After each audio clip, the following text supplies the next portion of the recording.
voice of young people into our closing session, which is a priority for us at this conference, please let me introduce to you Batul Al-Wandi, the President of the International Federation of Medical Students Associations. Thank you. As human beings, we possess so many special abilities, such as thinking, communicating, feeling, and a favorite particular one to me is dreaming. There's so much beauty within the dream of primary healthcare. Whether it's 40 years or more, the dream is becoming bigger, better, closer, but most importantly, younger. How it can become younger? Let me tell you. On the last plenary of the 40th anniversary of the Al-Ma'ata, I want you all to keep one important question in your mind. What are we forgetting that should be achieved from now till the 50th anniversary? And in order not to make the process so hard for you, I'm here to share with you specific examples of how we can actually achieve that. Here with us today, there's a girl, a young dentist from Estonia called Avi. And Avi is so much passionate about oral health care and want to make sure that 10 years from now, oral health care is integrated into primary health care.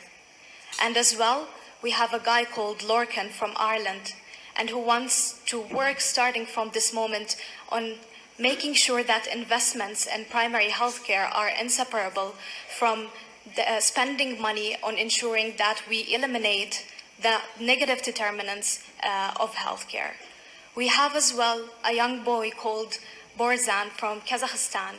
He's living with HIV, and he wants to make sure that in 10 years, HIV patients can easily access their needed care in the primary healthcare system without the need of going to specialized care.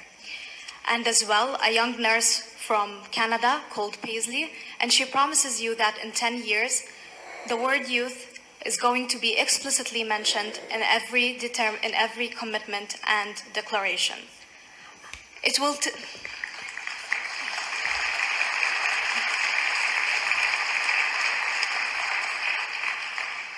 will take a full plenary to share the inspiring examples of young people, not so much from far away, but actually present here, and as well from many different areas. But you had the chance to meet and to discuss with those inspiring young people for the past 2 days. We know that technology nowadays can print human kidneys. We have millions of apps that can provide people with healthcare information and even diagnosis. We have so many millions of young healthcare professionals who are part of your own systems. These and many more examples will assure you that definitely primary healthcare cannot exist without the younger generation. And why? Not only because they are the future of primary healthcare, but most importantly, its most promising present. As a healthcare provider, I feel a moral commitment towards my own patients. But being a good healthcare provider does not start automatically by being enrolled into the labor market.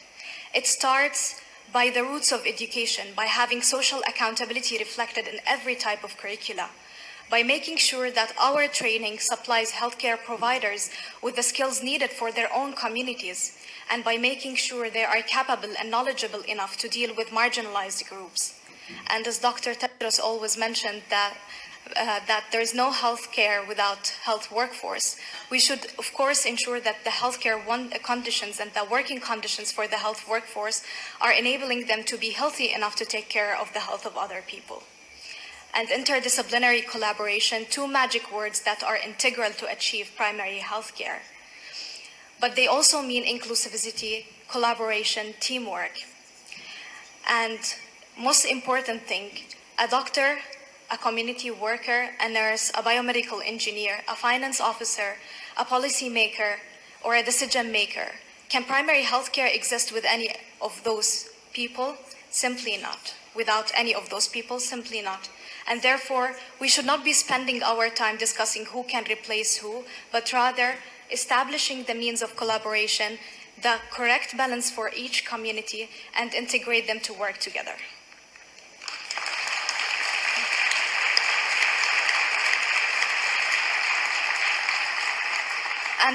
And as a final reminder, and as an emphasis as well, that there's a very thin line between tokenism and meaningful youth participation.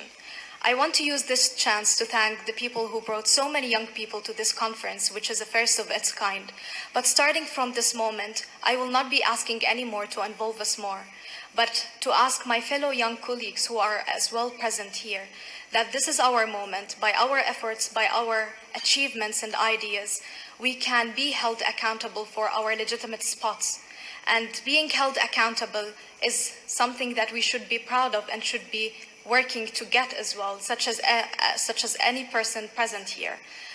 And this is a very important moment that everyone should be participating in improving primary health care for their communities. Handling the declaration to the younger generation was a smart decision, but it's also an acknowledgement that primary health care is indeed becoming younger. Thank you.